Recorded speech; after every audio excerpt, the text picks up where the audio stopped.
अब यहाँ से जो सेकंड फेज है ना हमारी, जो अब मैं आपके साथ शेयर करूंगा कि हमने ये कम्युनिटी क्यों डेवलप करना शुरू की।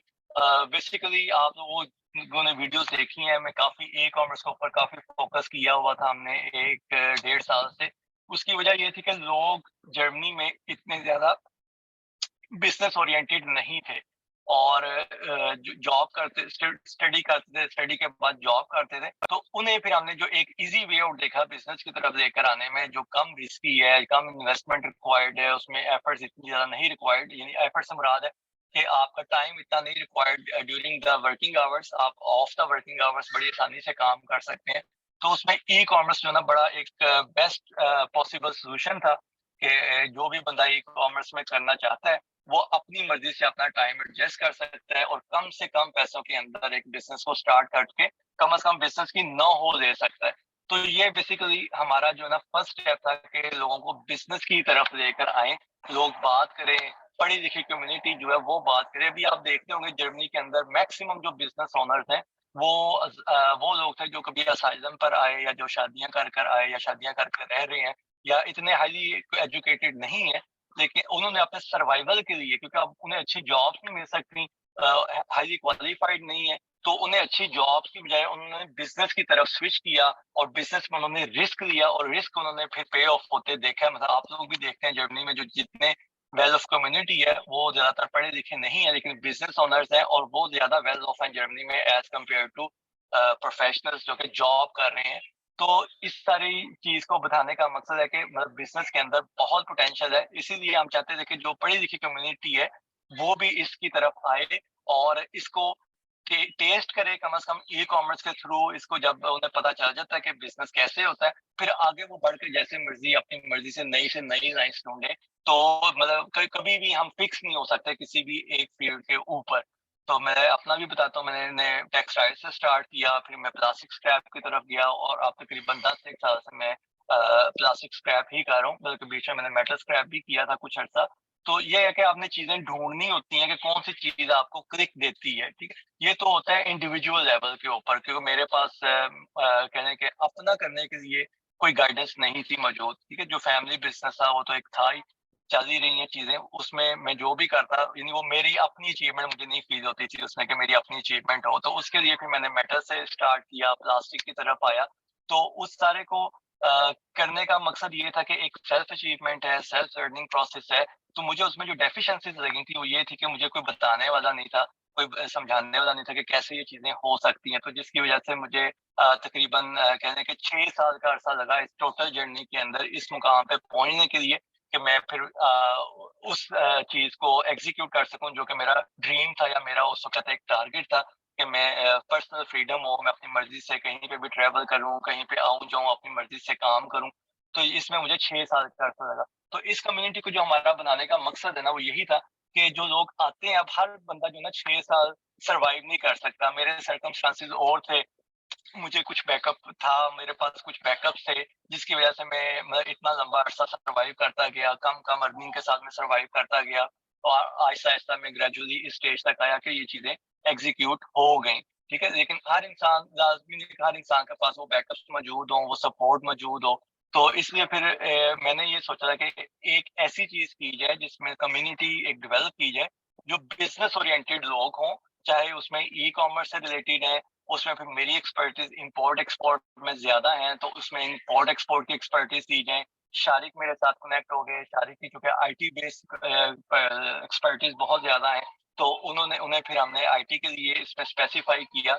तो हमने 3 सेगमेंट्स इसमें अब बना दिए हुए हैं कि हम 3 सेगमेंट्स के ऊपर साइमल्टेनियसली काम कर रहे हैं। ई कॉमर्स को लीड कर रहे हैं जुरेद अरशद, इंपोर्ट एक्सपोर्ट को मैं लीड कर रहा हूँ, और आईटी के जो बिजनेस है उसको शारिक लीड कर रहे हैं। तो इसको करने का मकसद ये कि हम एक कम्युनिटी डेवलप करें जहाँ पे लोग बिजनेस की बातें करें, बजाय से कि हम कहीं पर ड्रेसिंग रूम्स में बैठ के पॉलिटिक्स के ऊपर बात करते रहते हैं, मतलब ऐसे टॉपिक्स के ऊपर बात करते हैं जिसमें हमें कोई फायदा नहीं होता, बल्कि हमारा टाइम वेस्ट करके, या हम एक इमोशनल सेटिस्फेक्शन लेके उठ जाते हैं, और सारी जिंदगी हम यही लूप में हम चलते रहते हैं, जॉब की और वीकेंड्स के ऊपर ड्राइंग रूम टॉक्स की, और खत्म हो गई बात, और जिंदगी ऐसे ही खत्म हो जाती है हमारी। तो मेरे लिए एक हमेशा से ये गोल था कि जिंदगी मेरी कोई ना पर्पसफुल होनी चाहिए, और पर्पस क्या है। ये मेरे लिए उस वक़्त ये था कि मेरी पर्सनल फ्रीडम हो, जिसमें फाइनेंशियल फ्रीडम भी शामिल हो जाती है और मैं अपनी मर्ज़ी से ज़िंदगी को एन्जॉय कर सकूँ। ये मेरा एक गोल था एक वक़्त तक। तो लेकिन जब आहिस्ता-आहिस्ता मैं ज़िंदगी में आगे बढ़ा हूँ, तो कुछ और चीज़ें डेवलप हुई मेरी ज़िंदगी के अंदर, क्योंकि बीइंग मुस्लिम हमारा कुरान से काफ़ी कनेक्शन है और मतलब हमारा यकीन ही कुरान के ऊपर है सबसे ज़्यादा, कि कुरान हमें सोर्स ऑफ गाइडेंस देता है। तो वहाँ मैंने ढूँढता था कि अल्लाह ताला ने हमें क्या गाइडेंस दी है, क्या अल्लाह ताला ने कोई ऐसी बात की है कि जो हमें पता चले पर्पस ऑफ लाइफ क्या है, जिससे भी आप बात करें आपको लगता है कि हर इंसान का पर्पस ही और है। अच्छा, coming back to the point, मैं इसे बहुत शॉर्ट कर रहा हूँ कि मुझे जो समझ आई ना फिर कुरान से, कि हमारी ज़िंदगी का जो मकसद है वो एक ही मकसद है कि हम तस्ख़ीरे कायनात करें। तस्ख़ीरे कायनात करने के लिए हमें एक ऐसी सोसाइटी डेवलप करनी है कि जो ये सामान प्रोवाइड करे, जो वो फैसिलिटेट करे लोगों को, ठीक है? जैसे हम कहते हैं सोशल वेलफेयर स्टेट होती है, वो लोगों को फैसिलिटेट करती है, लोग अपना पोटेंशियल उस स्टेट के लिए देते हैं। तो यही चीज़ फिर मुझे समझ आई कि असल में टारगेट इंसान का यही है कि इंसान के अंदर जो सलाहियतें रखी हैं, कोई अच्छा पेंटर है, कोई अच्छा मुसव्विर है, कोई अच्छा सिंगर है, कोई अच्छा राइटर है, तो वो अपनी उस एनर्जी को, कोई अच्छा रिसर्चर है, वो अपनी उस एनर्जी को, उस कैपेसिटीज़ को इस चीज़ के लिए डेडिकेट कर दे कि उसने इस कायनात को तस्ख़ीरे कायनात करनी है। उसने इस कायनात में जो कुछ है साइंटिफिकली और आर्टिस्टिकली उसको इस चीज़ के लिए समझना है, इस चीज़ के लिए एग्ज़ीक्यूट करना है कि हमने सोशल वेलफेयर स्टेट कहीं पे खड़ी करनी है, जिसके असूल इस कुरान से हम ले रहे हैं। मतलब उसके कवानीन हमें नबी करीम सल्लल्लाहु अलैहि वसल्लम की ज़िंदगी से मिलते हैं, सहाबा कराम की ज़िंदगी से मिलते हैं कि उन्होंने कैसे ये एग्ज़ीक्यूशन की और कैसे उन्होंने अपनी ज़िंदगी को इतना पर्पसफुल बनाया कि आज 1500 साल गुज़रने के बाद भी दुनिया, मतलब मैं इस्लामिक वर्ल्ड की बात नहीं कर रहा, दुनिया की बात कर रहा हूँ कि दुनिया वाले जो ना उनकी तारीफ़ करते हैं, उनके लॉज़ की तारीफ़ करते हैं। ये सब उनके जितने भी लॉज़ हैं, मतलब डिवाइन लॉज़ थे, वो सारे हमें कुरान से नज़र आते हैं। तो बहरहाल ये चीज़ें जब मेरे सामने आई, तो फिर मेरे भी ज़हन में ये आया कि हम एक पर्टिकुलर कम्युनिटी बनाएँ जो सिर्फ़ बिज़नेस के ऊपर बात करे, बिज़नेस के ऊपर फ़ोकस करें। लेकिन हमारा जो गोल होना चाहिए ना बिज़नेस करने का, वो ये नहीं हो कि हमने पैसा अपने लिए कमाना है, बल्कि हमने पैसा अपने लिए भी कमाना है और ऐसी कम्युनिटी, ऐसी सोसाइटी को डेवलप करने के लिए भी पैसा कमाना और खर्च करना है, जो कि लोगों को फैसिलिटेट करे, ठीक है? तो मतलब ये तो ख़ैर एक कह लें कि बड़ा गोल हो जाता है, लेकिन स्टार्टिंग फ्रॉम कि हम ये सोचेंगे तो होता है। और मेरा यही अब इंटेंशन है कि अब जितना भी काम मैंने करना है, उसके यही 2 वजूहात हैं। एक तो अपने ज़िंदगी को बंदा फुली एन्जॉय करे, अपनी कैपेसिटीज़ को हम इंक्रीज़ करें, फाइनेंशियल कैपेसिटीज़ को, अपनी मेंटल कैपेसिटीज़ को, अपने जो ज़हनी और फ़िक्री ग्रोथ है, हम उसको आगे से आगे लेके जाएँ। और उसके अलावा हमारा जो रोल है अपनी सोसाइटीज़ के अंदर, उसको हम पर्पसफुल बनाएँ कि लोगों का हम किस तरह से लोगों को फ़ायदा दे सकते हैं, ज़्यादा से ज़्यादा लोगों को फ़ायदा दे सकते हैं। एक तो ये वेलफेयर का काम होता है, लेकिन उससे भी ज़्यादा आगे ये कि हम ऐसे सिस्टम को समझें सबसे पहले और उसको फिर किसी तरह से एग्जीक्यूट करें किसी भी सोसाइटी के अंदर, जो कि एक वेलफेयर सोसाइटी बन सके और वहां पे कोई भी बंदा भूखा ना हो, और मतलब तालीम से महरूम ना हो और उसे किसी की गुलामी ना करनी पड़े। यानी ये जो मैं बता रहा हूँ, ये चीज मैं समझता हूँ कि तौहीद का जो बेसिक कॉन्सेप्ट है ना, कि अल्लाह की वहदानियत हो और अल्लाह की हाकमियत हो, और वो इसी तरह मुमकिन मुझे समझ आई है कि इंसान किसी का मोहताज ना हो, ना ही किसी को एजुकेशन के लिए मोहताजी हो, ना ही किसी को मतलब खाने-पीने की मोहताजी हो, रहने की मोहताजी हो। और हर इंसान अपनी कैपेसिटीज़ को एनहांस करे और दुनिया को सर्व करे और एक अच्छी पीसफुल दुनिया बनाए और उसमें जो इंसान मतलब पीसफुली रह सकें। तो यह कम्युनिटी जो हमारी एक छोटी-सी एफर्ट है, तो उसको भी हमारा पर्पस ये है कि हमने कमाना भी है। मेरी जो कोशिश है कि कमाना भी है, सीखना भी है, एन्जॉय भी करना है, लेकिन लोगों को देना भी है, ठीक है? इसीलिए आप देखेंगे हमने अपनी फीसेस जो है ना बहुत कम रखी हैं, सिर्फ़ इसलिए रखी हैं कि हम एक फ़िल्टर लगाएँ कि सिर्फ़ सीरियस लोग आएँ, और इतनी कम फीस इसलिए रखी है कि हम अपनी जो हमारी सस्टेनेबिलिटी है, हमारे साथ जो वर्कर्स अटैच हैं, हमारे साथ जो लोग काम कर रहे हैं, एज़ अ टीम हमें सपोर्ट कर रहे हैं, हम उनको भी पे आउट करते जाएँ और अच्छा पे आउट करें उनको, ताकि उनकी भी मोटिवेशन बढ़े और वो आगे ज़्यादा अपनी कैपेसिटीज़ को बिल्ड इन करें। वरना ये जो कोर्सेज़ हैं, कोचिंग, मेंटरशिप, ये कम से कम 3, 5, 6 हज़ार यूरो से कम कहीं पे भी कोई भी नहीं देता है।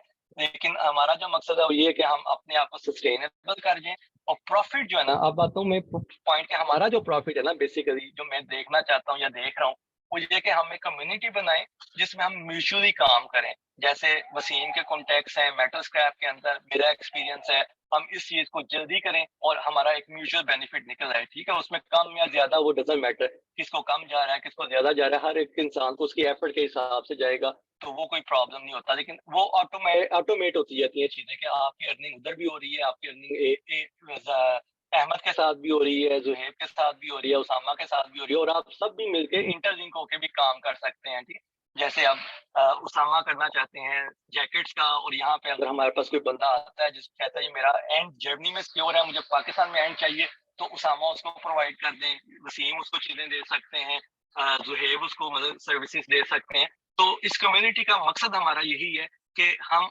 आपस में एक दूसरे के ऊपर सबसे पहले जो है ट्रस्ट करना सीखें, कि हमने एक दूसरे को compete नहीं करना, बल्कि हमने ही सबसे पहले एक दूसरे के साथ कंपेनियनशिप का मॉडल अडॉप्ट करना है।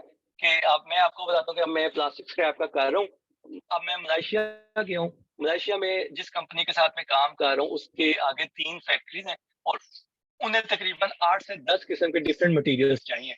इसी तरह मैं जब थाईलैंड आया हूँ, यहाँ पे भी मेरा जो क्लाइंट है काफी पुराना क्लाइंट है, उसने पहले चाइना में किया, अब यहाँ पे उसकी 2 फैक्ट्रीज हैं और काफी उसका बड़ा नेटवर्क है थाईलैंड के अंदर, अब बढ़ता जा रहा है। उसको भी 10 से 12 क्वालिटीज की चीजें चाहिए। अच्छा, अब मैं सिंगल हैंडेडली ये सारी चीजें मैं कर भी नहीं सकता, ठीक है, तो मेरे लिए भी ये इम्पोर्टेंट है कि मैं अपनी टीम को बढ़ाऊं, हमारे कम्युनिटी बढ़े, और उसमें आगे लोगों के पास भी काम है। मेरे लिए आसानी ये है कि मेरे पास कुछ लोग हैं जो जर्मनी में बैठ के ढूंढ रहे हैं, आप लोगों के पास आसानी ये है कि आप ढूंढ रहे हैं और आपके लिए एक बंदा सेल करता जा रहा है, और प्रॉफिट म्यूचुअल शेयरिंग के साथ आप लोगों को भी फायदा हो रहा है और मुझे भी, यानी हर बंदा उसमें कमा रहा है, हर बंदा उसमें कमाना शुरू कर देगा। तो वो जो पीरियड है हमारा जिसमें मुझे 6 साल लगे हैं, वो हो सकता है कि कोशिश जो है मेरी वो ये कि आप लोग वो period with in 2 to 3 years वो अचीव करें। ठीक है, तो इस कम्युनिटी का फायदा ही तब है कि जब हम कंपेनियनशिप को सीखें, कंपटीशन के बजाय हम एक दूसरे के साथ कनेक्ट हो जाएं। उस पे जो मेरे नेटवर्क में चीजें हैं वो मैं आप लोगों के सामने रख दूंगा, जो आप लोगों के नेटवर्क में चीजें हैं वो आप लोग इस कम्युनिटी के आगे रख दें, कि जो इंसान जहां से कोई फायदा ले सकता है, मतलब ये बिजनेस का असूल है कि विन विन सिचुएशन होगी तो काम चलेगा, अदरवाइज एक दफा हम काम कर जाएंगे, सेकंड टाइम काम नहीं होता अगर विन विन सिचुएशन नहीं होगी। तो हमें ये चीजें अडॉप्ट करनी है। बेसिकली ये हमारी जो साइकी है ना, बिजनेस माइंडसेट है, जो वो नाम ही इसी चीज का होता है कि हमने विन विन सिचुएशन को क्रिएट करना सीखना है, उसमें एक दूसरे को हिस्सा देना सीखना है, और फिर आप देखेंगे हमारी प्रोग्रेस मल्टीप्लिकेशन की तरफ जाएगी। हम एडिशन की तरफ नहीं जाएंगे बल्कि हम मल्टीप्लिकेशन की तरफ जाएंगे। और यही वो चीज होती है कि जब हम कहते हैं कि एक बंदा बड़ा अच्छा बिजनेस माइंडेड हो गया या बड़ा अच्छा बिजनेस माइंड मिला, रातों रात इसने कुछ किया और मल्टीप्लाई कर गया, वो यही चीज होती है कि उसने इस चीज को समझ लिया होता है कि उसने विन विन सिचुएशन में जाना है। हर इंसान को जो उसके साथ अटैच है उसने उसे देना है, देता जाएगा तो वो लोग उसके लिए और काम करेंगे, जितना ज्यादा लोग उसके लिए काम करेंगे उतना ज्यादा वो मल्टीप्लिकेशन में चला जाएगा।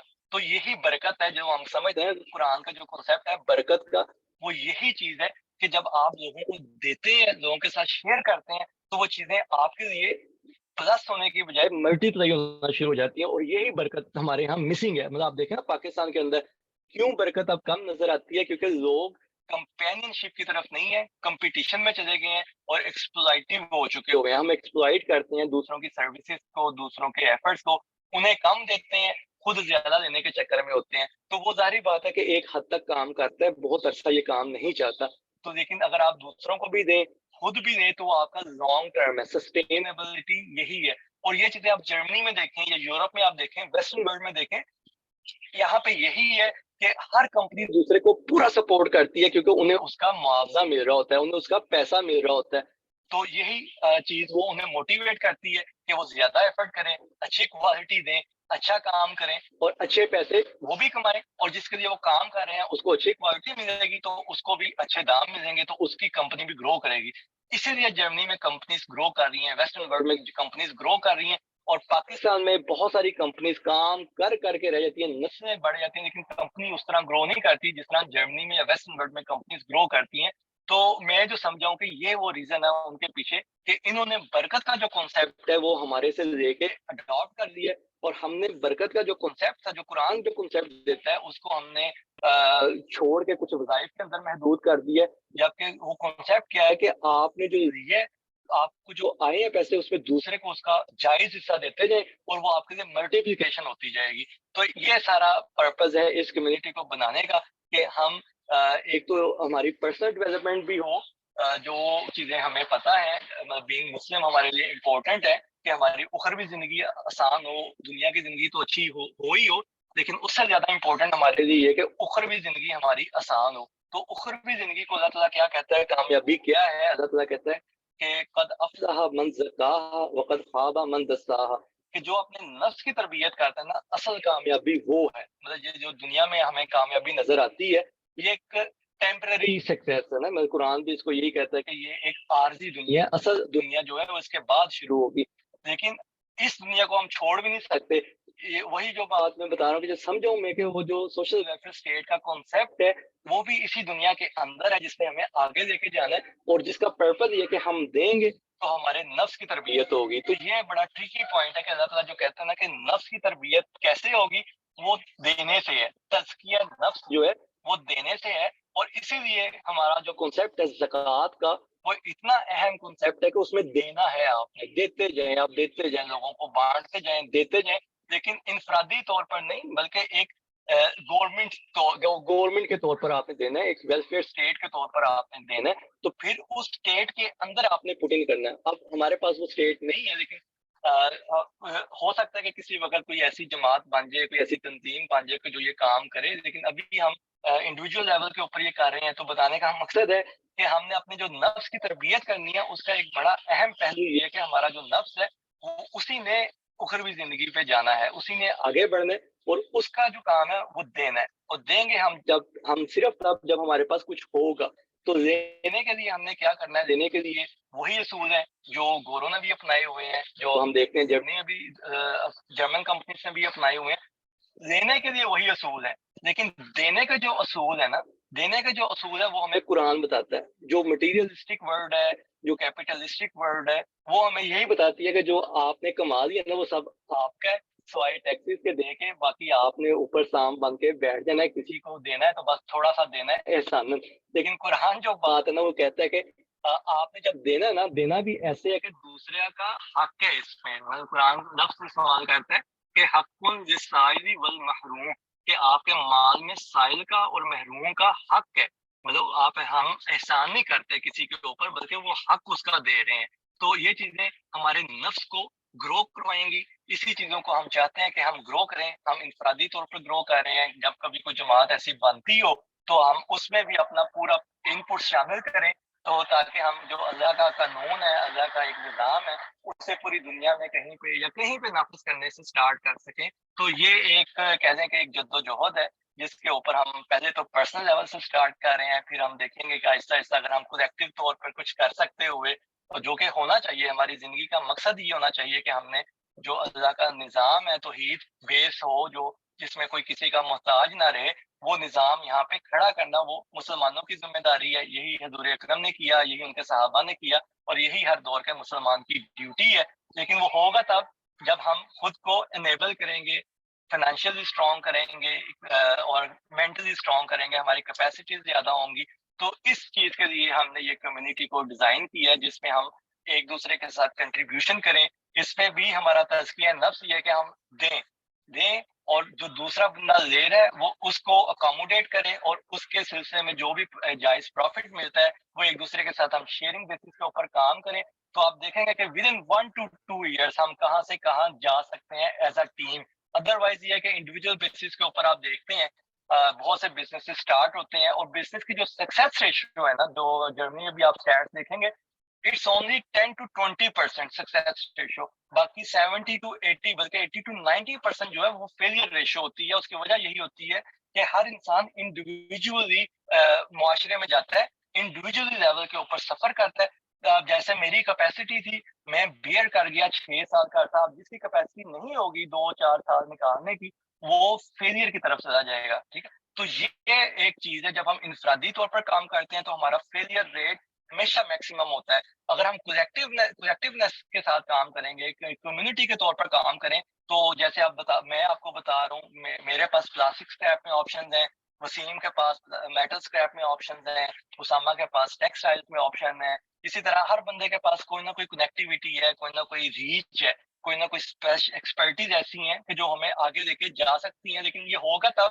जब हम लाइक माइंडेड बनते जाएं, जब हमारे जहनों में ये चीज बैठ जाए कि वाकई हमने एक कम्युनिटी के तौर पर काम करना है, वाकई हमने एक दूसरे का एहसास करके कंपेनियनशिप के तौर पर आगे बढ़ना है, तो ये तब चीजें हमारे लिए बहुत आसान हो जाएंगी। हमें अब जो है ना, बेसिकली आज का जो सेशन था उसका मकसद भी ये था कि हम इंट्रोडक्टरी राउंड में आप लोगों का बैकग्राउंड भी समझ जाए, और दूसरा ये कि जो हमारा जो कम्युनिटी बनाने का मकसद है उसको दोबारा से आप लोगों के सामने रखा जाए कि कैसे हमने एक दूसरे के साथ मिलकर काम करना है, तो हमारा ये जर्नी शॉर्ट हो सकता है।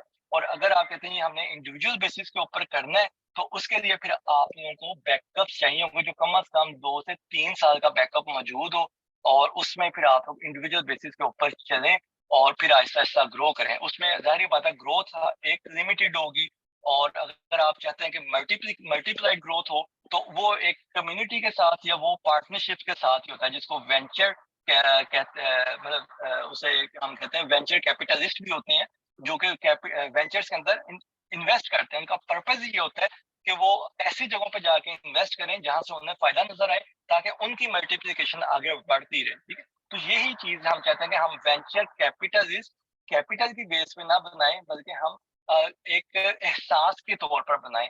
एक कहने के अपना जो हमारा तौहीद का एक कॉन्सेप्ट है, हम उसकी बेस पे आपस में कनेक्ट हों, उसकी बेस पे हम एक दूसरे के साथ एहसास करें, उसकी बेस पे हम एक दूसरे को अपलिफ्ट करें, और उसकी बेस पे हम देखें कि हम कैसे एक दूसरे को जल्दी तरक्की दे सकते हैं, जल्दी मूव कर सकते हैं, एक दूसरे के साथ मिलके कैसे हम ग्रो कर सकते हैं।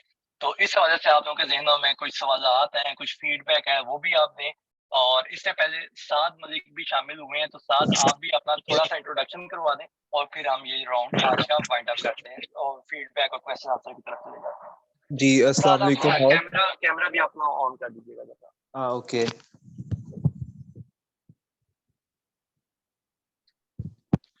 वालेकुम ऑल। सर आवाज आ रही है? जी जी आवाज आ रही है। अच्छा सर, सॉरी फॉर लेट। असल में मेरा रूम बिल्कुल बानोफ पे है। मैं basically I am from Lahore Pakistan, और I am new in Germany almost 4 months ago in अप्रैल में। और मैं क्या होता है, I am doing job as a marketing manager, so I am come directly on job. So business की जो मोटिवेशन है सर, लाहौर में एक जेएमएस कंपनी है जो क्या होता है शॉर्ट्स और गारमेंट जो है वो यूरोप में एक्सपोर्ट करती है। तो मैं उनके साथ काम कर रहा था एज अ मार्केटिंग असिस्टेंट। तो उनके ना डिफरेंट मिल्स के साथ कनेक्शंस थे, निशात, कोहिनूर, शफी, मतलब पाकिस्तान की जितनी भी बड़ी बड़ी मिल्स हैं। ठीक है, तो सर क्या होता है, मतलब मेरा मतलब जो सीईओ था ना, सीईओ जेएमएस का, डायरेक्ट मेरा उसके साथ उठना बैठना, मतलब मेरा कनेक्शन डायरेक्ट उनके साथ था, सर के साथ। तो सर उसमें मुझे एक गेम पता चली गेम ये पता चली कि मतलब हमें तो वो चले ठीक है 40,000 50,000 मंथली सैलरी पे रख लेते हैं, ठीक है। लेकिन मुझे ये पता चली कि सर अगर लेट्स सपोज एक कपड़ा हमें निशात से 500 रुपए पर मीटर मिल रहा है, ठीक है, हम आके वो कस्टमर को 510 रुपए मीटर मतलब कोट करते थे, और वो इजीली एग्री कर जाता था। और सर सिर्फ उस 10 रुपए के फर्क से कस्टमर हमसे 15-15 20-20 हजार मीटर कपड़ा उठाता था। तो सिर्फ उस 10 रुपए के फर्क से तो प्रॉफिट मार्जिन लाखों में जाता था, इवन तक के करोड़ में भी चले जाता था। मतलब इतनी सिर्फ एक आपने एक ट्रस्ट पहले कस्टमर पे आपने बनाना है। तो यहाँ पे गेम मतलब असल गेम ये है, that's not the real game कि आपने जो ठीक है जॉब जॉब वाला माइंडसेट होता है एक बंदे का, लेकिन जॉब वाला माइंडसेट नहीं है मेरा। अब जहां तक सर बात हुई मेरे पास किस चीज में रेफरेंस है, एक्सपर्टीज है, सर मेरे पास शॉर्ट्स में एक्सपर्टीज है। ठीक है, जिस कंपनी के साथ मैं काम कर रहा था, पफर जैकेट में है। मेरा एक दोस्त है इधर जर्मनी ब्रेमेन में ही, सियालकोट में, वो लोग पफर जैकेट्स बनाते हैं, वो इवन तक के अपने साथ सैंपल भी लेके आए हुए। सेकंड सर चावल। अब मैंने आपकी वो एक वीडियो देखी थी जिसमें आपने सारा बताया था एचएस कोड और क्या होता है सेफ्टी मेजर्स वगैरह, प्रोडक्ट अगर आपने जर्मनी में मंगवानी है, ठीक है। तो सर मेरे ना नेबर्स हैं, उनकी ना एक्सपोर्ट कंपनी है, मतलब पाकिस्तान से वो क्लियरिंग एजेंट है, ठीक है। मैं जब ओके जर्मनी मैं जब जर्मनी में आया, मैं अपने साथ चावल के ना 2 सैंपल लेके आया था, 1 1 kg की पैकिंग में, जिप वाली पैकिंग में, बड़ी अच्छी पैकिंग थी और बड़ा अच्छा चावल था, सेला चावल था, ठीक है। तो यहाँ पे जब मैंने आके नोटिस किया तो वही वही चावल तकरीबन 3.5 यूरोज को टच कर रहा था, 3 यूरो को भी कहीं पे कर रहा था, लेकिन उसकी क्वालिटी का मुझे नहीं पता। खैर अभी मुझे 4 मंथ हुए हैं, मैंने इतना ही मार्केट रिसर्च नहीं की। लेकिन सर वही चावल मैंने सारा उनसे रेट लिया कि मुझे जर्मनी सी पोर्ट पे तक कितने का पड़ेगा। वो चावल मुझे परचेज करके उसकी पैकिंग करवा के जर्मनी सी पोर्ट पे 1.85 यूरोस का वो मुझे पड़ रहा था, ठीक है। अब मेन था कि जर्मनी में कंपनी रजिस्टर करवानी है। मेरा एक दोस्त है अपना पर्सनली, उसकी जर्मन के साथ शादी हुई है, वो इंशाल्लाह अपनी कंपनी रजिस्टर करवा रहा है। तो बाकी फिर मतलब ये सारा प्लान है, ये सारा माइंडसेट है। सो ओके ठीक है, चलें ठीक हो गया, थैंक यू सर। जी वेलकम। तो आज का बेसिकली ना इंट्रोडक्टरी राउंड ही था, तो सारों का इंट्रोडक्शन हो गया था। बाद में फिर मैंने ये जो सारा इंट्रोडक्शन दिया कि हम क्या कर रहे हैं, क्यों कर रहे हैं, कैसे कर रहे हैं, क्या सोच रहे हैं, तो इसके ऊपर ही आप में है। अहमद का कोई क्वेश्चन है या फीडबैक है? जी अहमद। जी फराज भाई, पहली बात तो ये कि मतलब आपने माशाल्लाह काफी अच्छी बातें की, और मतलब यही है कि जिस तरह बंदा ज्यादा कंपेनियनशिप में चलता रहे उतना ही जिस तरह आपने कहा कि यार मल्टीप्लाई होता है और सम के बजाय, तो बिल्कुल I completely second those things, और काफी अच्छा लगा सुन के भी।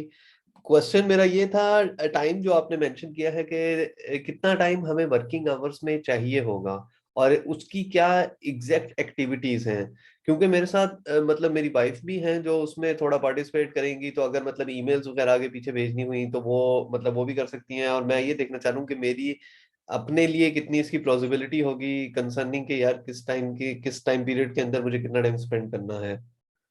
वही जो आपको जेन्युइन जो मसला है, आपको जॉब और ये साथ साथ चलाने वाला। अच्छा, इसमें थोड़ा सा चले, अब मैं आपको बता दूं कि हमारा जो तरीकेकार होगा ना इस प्रोग्राम का, वो क्या होगा।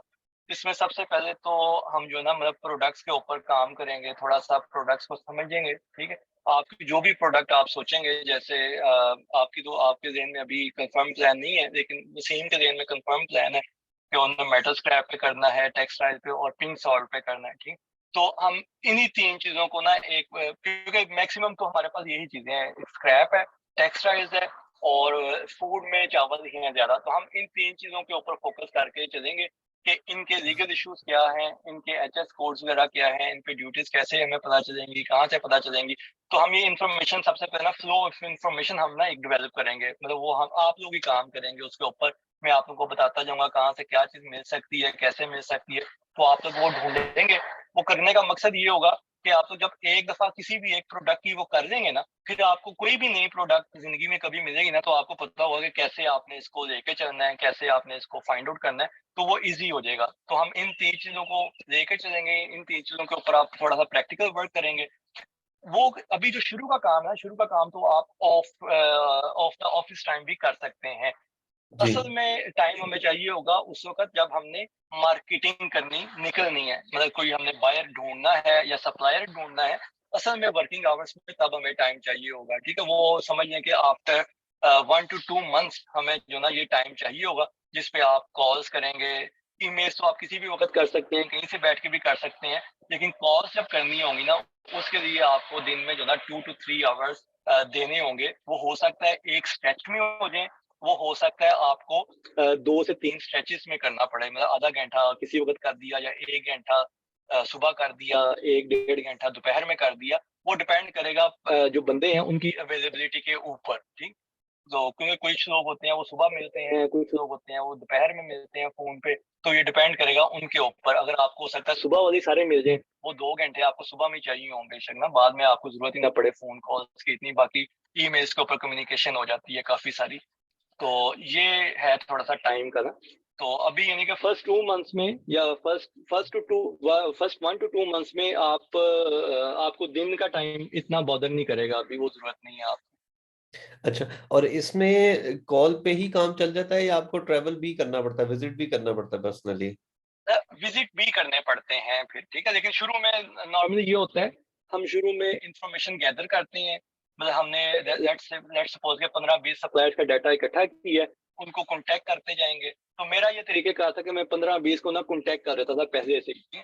उनका जी, मैं जी। सारा डाटा ले लेता था, कितने लोग इंटरेस्टेड हैं, कितने लोगों ने रिजेक्ट कर दिया है, कितने लोगों ने पिक्चर्स दे दी हैं, कितने लोगों ने कम्युनिकेट किया है। तो क्योंकि फिर जब ट्रैवल करना है ना, फिर मेरी कोशिश होती है कि मैं एक दिन जाने के बजाय मैं 2 या 3 दिन इकट्ठे ही प्लान कर दूँ, या कम से कम 2 दिन प्लान कर लूँ, और उन सारों को मैं मिल रहा हूँ जो कि उसमें इंटरेस्टेड है, बजाय इसके कि मैं एक-एक दिन करके जाऊँ।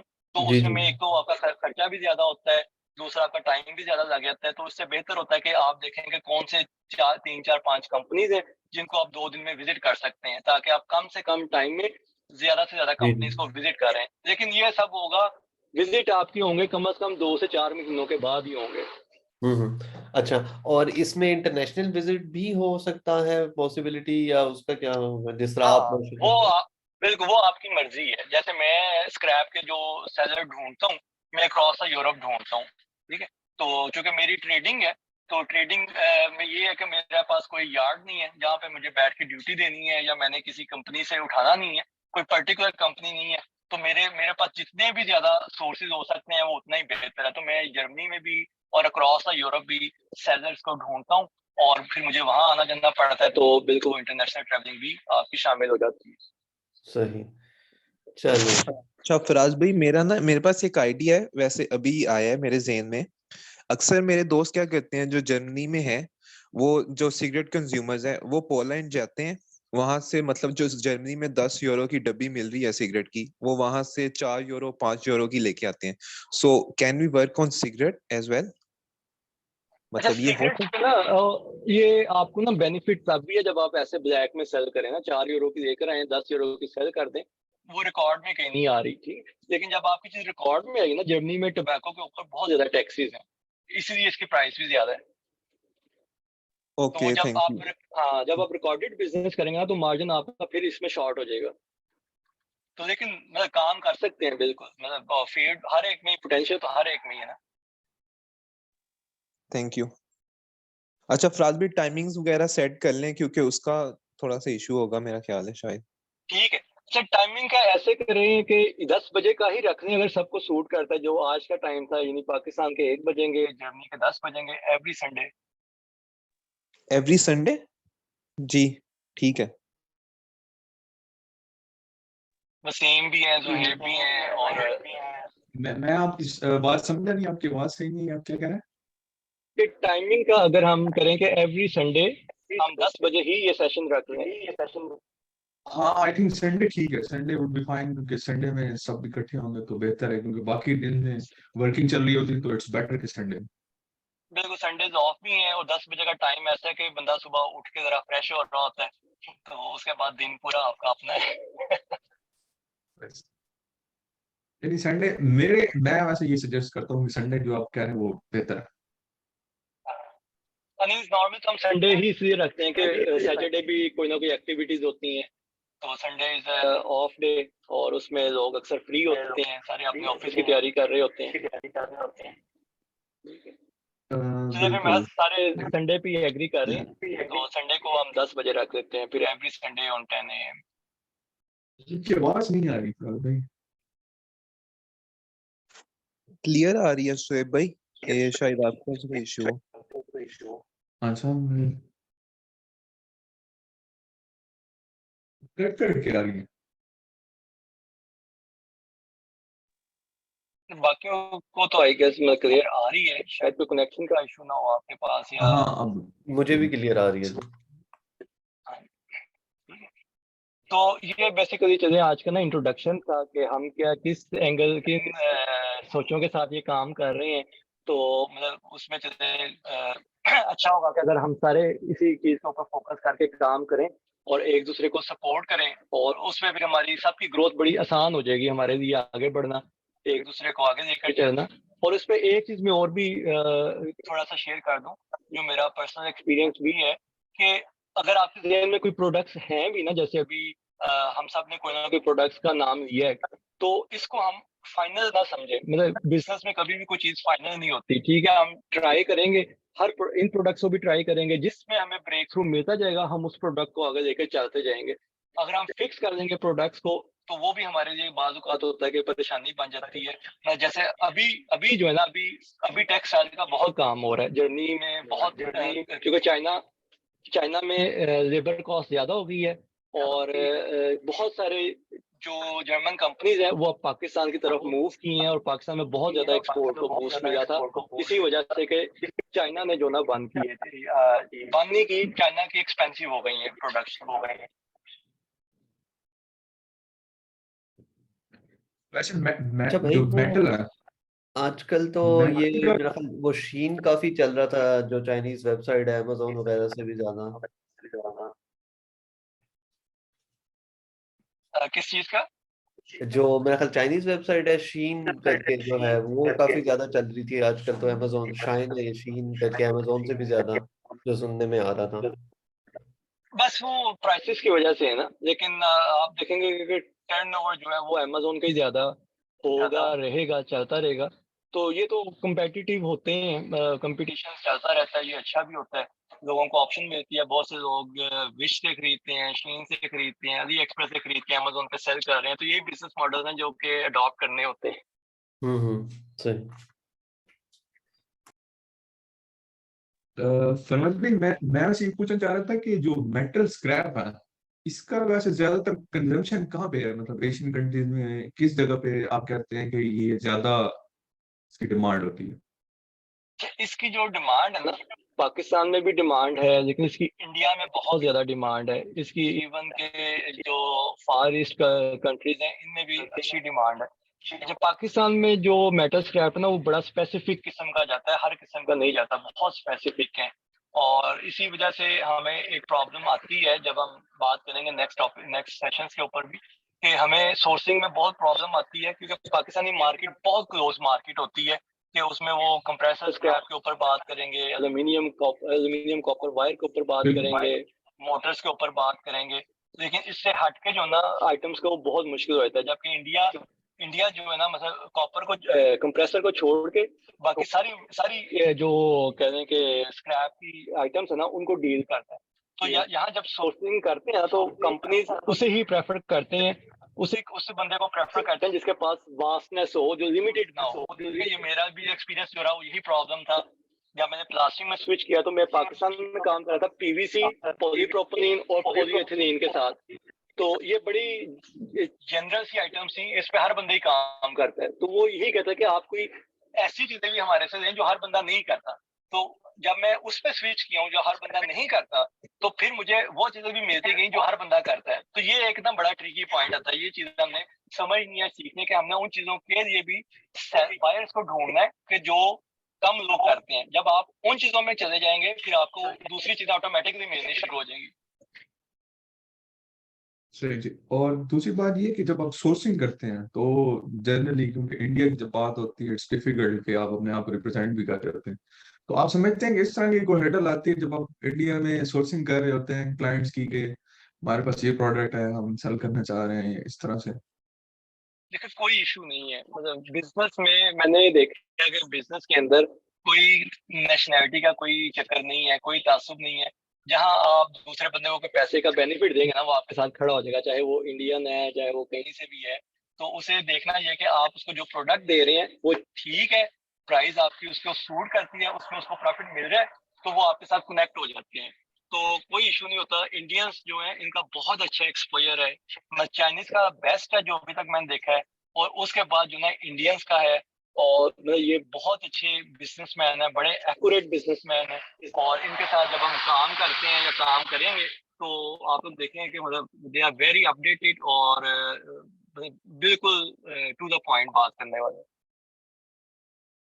चाइना में भी इसकी डिमांड है? चाइना में भी होता है इम्पोर्ट ये, मतलब स्क्रैप या? चाइना में भी जाता है, बिल्कुल जाता है चाइना में भी। लेकिन अब चाइना गवर्नमेंट जरा ना बैन कर रही है स्क्रैप आइटम्स को, जैसे प्लास्टिक को तो टोटली बैन कर चुकी है, जिसकी वजह से काफी चाइनीज जो है वो स्विच कर गए हैं साउथ फार ईस्ट के अंदर। तो लेकिन ये है कि कंपनी तो चाइनीज ही हैं, लेकिन वो सब इधर साउथ फार ईस्ट में जमा हो रहे हैं अब। अच्छा फराज भाई, एक और मेरा क्वेश्चन है। फराज भाई जूतों पे किया जा सकता है। जूतों का मैं इसलिए कह रहा हूँ क्योंकि मेरे दोस्त हैं जो बाटा और सर्विस के ना पंजाब के होलसेल डीलर्स हैं। मतलब उनका डायरेक्ट कनेक्शन बाटा और सर्विस के साथ है। लेट्स सपोज वो आगे ना रिटेल रिटेल पे नहीं, होलसेलर्स को देते हैं, होलसेलर्स आगे रिटेल को देते हैं। तो मतलब उसमें तीन हिस्से आते हैं, रिटेलर आता है, होलसेलर आता है, और एक जो डायरेक्ट कंपनी से ले रहा है। अब मेरे पास क्या कनेक्शन है कि वो डायरेक्ट कंपनी से लेट्स सपोज एक 2,000 रुपए के जोगर्स ले रहे हैं, जो हमें आउटलेट पे 6,000 या 8,000 के मिलते हैं। तो मैं अपने दोस्त से रेफरेंस यूज करके मतलब वो 2,000 के ले सकता हूँ। तो व्हाट इफ इसका स्कोप है जर्मनी में, मतलब हम इस पे काम देखिए कर सकते स्कोप हैं? तो हर चीज का है। आप देखें ना, जर्मनी में लोग जूते भी पहनते हैं, कपड़े भी पहनते हैं, खाते भी हैं, पीते भी हैं, तो हर चीज के स्कोप है। अब इसी स्कोप को हमने ढूंढने कि इसके स्टैंडर्ड्स क्या हैं, ठीक है, उन्हें क्या चीजें रिक्वायर्ड है। जैसे टेक्सटाइल में एक सर्टन स्टैंडर्ड अब बन चुके हो गए, इसी तरह जूतों में भी सर्टन स्टैंडर्ड्स होंगे। तो यही चीजें अब हम ढूंढेंगे इस ट्रेनिंग के अंदर, कि जो भी इंशाल्लाह आपके दिन में इंशाल्लाह। प्रोडक्ट आती है तो हम उसके ऊपर वर्कआउट करेंगे। वो मैं आपको बताता रहूंगा ये चीजें कहाँ से मिल सकती हैं, फिर आप उसको मतलब उसमें डिगिंग करके और उसके जो लीगल इश्यूज हैं वो कवर करेंगे। उसकी जो लीगल रिक्वायरमेंट्स हैं वो हमें पता होनी चाहिए, क्योंकि बेस जो हमारी होगी ना वो प्रोडक्ट नॉलेज के ऊपर होगी। मेरा जितना भी फोकस होगा ना वो सारा प्रोडक्ट नॉलेज के ऊपर होगा। जितनी हमारी प्रोडक्ट नॉलेज अच्छी होगी उतनी हमारी मार्केटिंग आसान हो जाएगी। और फराज भी आप मार्केटिंग में भी हेल्प करेंगे, जो मेन बिल्कुल बिल्कुल, चीज मार्केटिंग में तो हम करेंगे, लेकिन उसकी जो बेस है ना वो प्रोडक्ट नॉलेज होगी। या okay, thank you so much. Marketing में तो देखिए आप काम करते हैं, वो तो कम्युनिकेशन है ना, वो तो हमने जाना है, चीजें प्रेजेंट करनी है, प्राइसिंग करनी है, नेगोशिएट। लेकिन उससे ज्यादा अहम क्या है कि प्रोडक्ट नॉलेज क्या है ना, जिससे हमने उन्हें कॉन्टेक्ट करना है, वो तो प्रोडक्ट के लिए करना है। जो हमने बिल्कुल फोन ऐसी है। करने हैं, ईमेल्स करनी है, वो हमारा प्रोडक्ट बेस होगा सारा। बिल्कुल ऐसी है फराज भाई। मैं आपको एक सिर्फ छोटी सी एग्जांपल देता हूँ, सारे भाइयों के लिए भी हो जाएगा। मैं लास्ट टाइम लाहौर में जिस कंपनी में काम कर रहा था, मेरे सर क्या करते थे, बिजनेस मीटिंग्स करते थे, मतलब बिजनेस वीजा लगाते थे यूरोप का। डिफरेंट यूरोप की कंट्रीज में फिरते थे। वो क्या करते थे, हमारे पास जो बेस्ट सैंपल्स होते थे हम तैयार करते थे, वो अपने 2 बैग्स थे, उनको भरते थे और टूर पे निकल जाते थे और कंपनीज को जाके प्रेजेंट करते थे सैंपल्स। ठीक है। और क्या होता है, यकीन करें, जब लास्ट टाइम वो अपने टूर से वापस आए तो उनके पास 2 बड़े कस्टमर आ गए थे। यहाँ पे जर्मनी में एक ब्रांड है, मुझे उसका नाम भूल गया, गैस। गैस हमारे पास आ गया था, गैस को हम शॉर्ट्स देते थे। गुड। ठीक है। और जॉर्डन क्रेग एक ब्रांड है, वो हमारे पास आ गया था। और फिर जब उनके साथ बिजनेस स्टार्ट हुआ, वो तो फिर आगे करोड़ों की बात होती थी। मतलब मैंने अपने हाथ से लिटरली निशात कोहिनूर को 24-24 26-26 करोड़ के चेक दिए हुए हैं। तो इतना बड़ा बिजनेस है ये। ऐसे ही है बिल्कुल। लेकिन स्कोप तो बहुत ज्यादा है। अब ये हम लोगों के ऊपर ही है कि हम इसे मतलब पोटेंशियल को लेके चलें, समझें और इसको इसके अकॉर्डिंगली काम करें। जी बिल्कुल। फराज भाई मेरा भी एक क्वेश्चन है जी जी रिगार्डिंग जरूर। मेटल का ना, जो आपने काम किए इसमें, मतलब ऐसा भी होता है कि सपोज आपने प्रोडक्ट एक्सपोर्ट किए किसी कंपनी में किसी और कंट्री में, और जो है कोई क्लेम टाइप इशू हो गया यार, मतलब जो आपने प्रोडक्ट कही है, जो कंपोजिशन कही है, तो वो उसमें अवेलेबल नहीं है, तो इस तरह का होता है इसमें? बिल्कुल, मैं अभी मलेशिया इसीलिए आया हूँ कि 2 कंटेनर दिए थे, तो उसने कहा कि दोनों में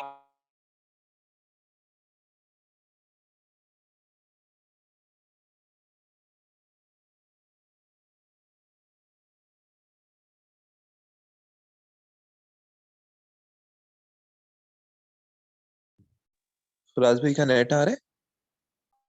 नहीं, आज ही सुनने। नहीं है जो कि हमने कहा था। क्योंकि स्क्रैप की फील्ड ऐसी है कि अ, ये आप नए प्रोडक्ट्स के साथ काम नहीं कर रहे तो कोई ना कोई आपका क्लेम नेट निकल चला आता है गया थोड़ा था, बहुत। आप दोबारा से रिपीट कर सके, आपका नेट चला गया।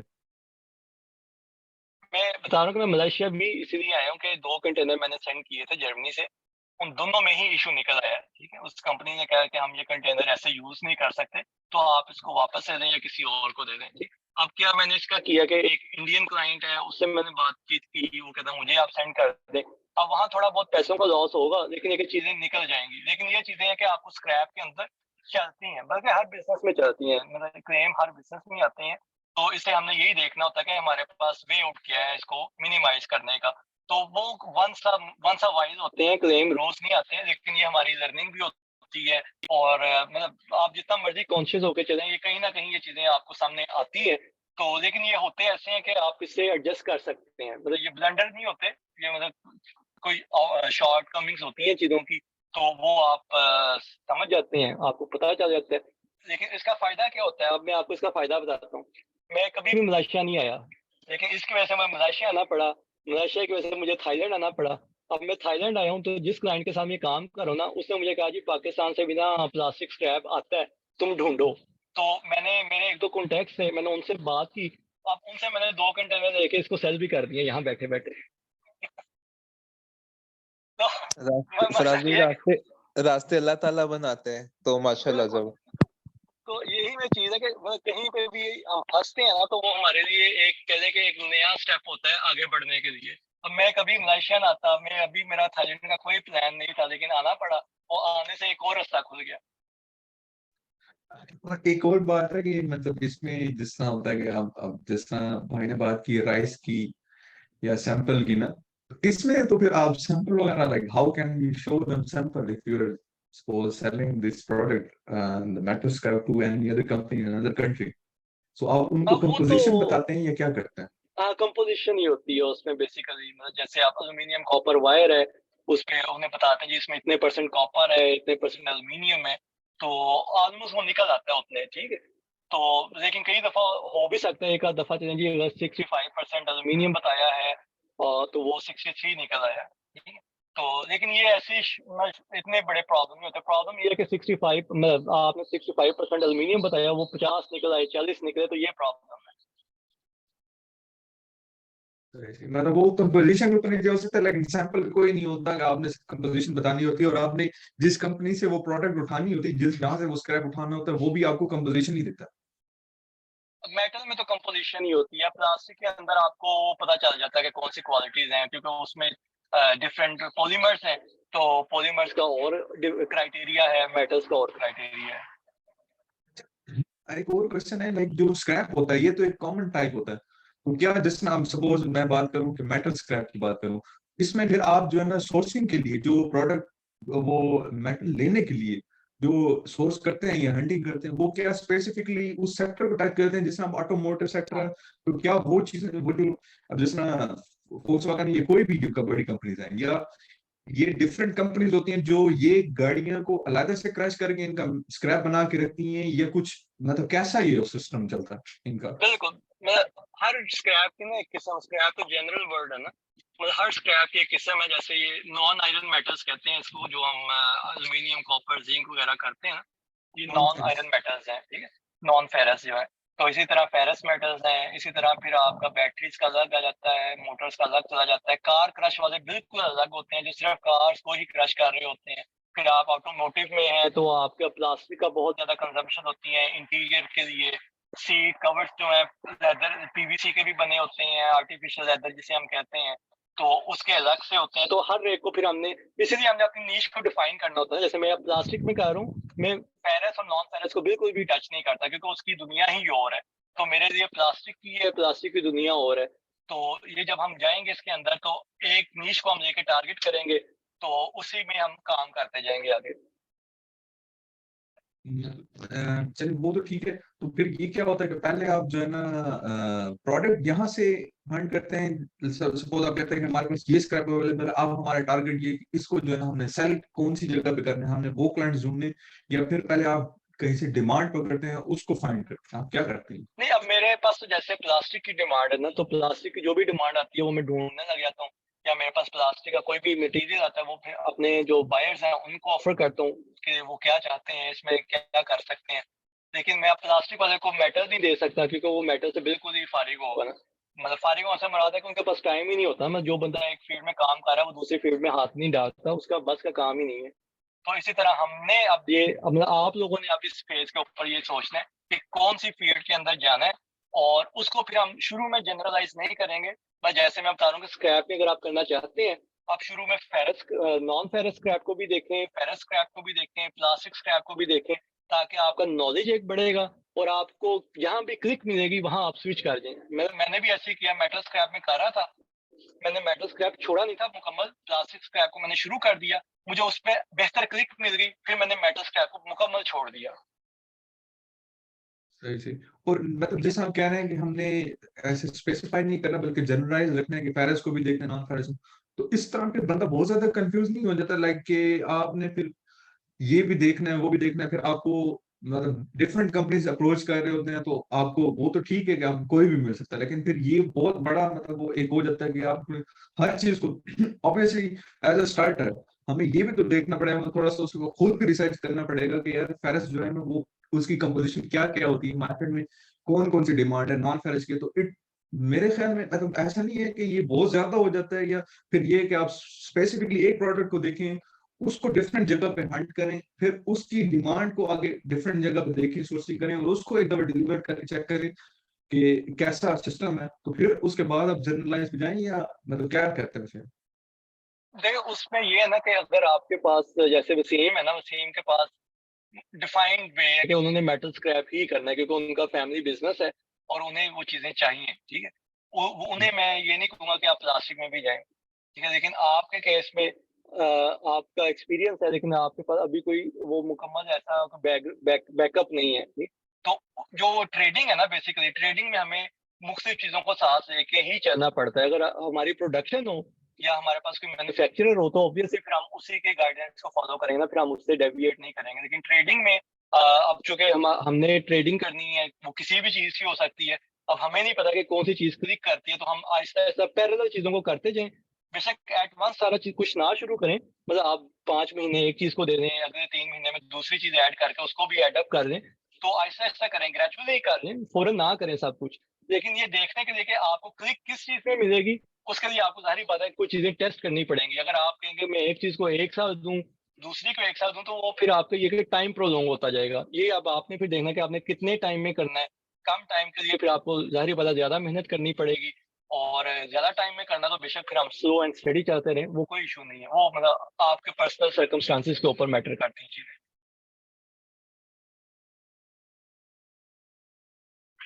जी उसामा, आपका क्या क्वेश्चन है?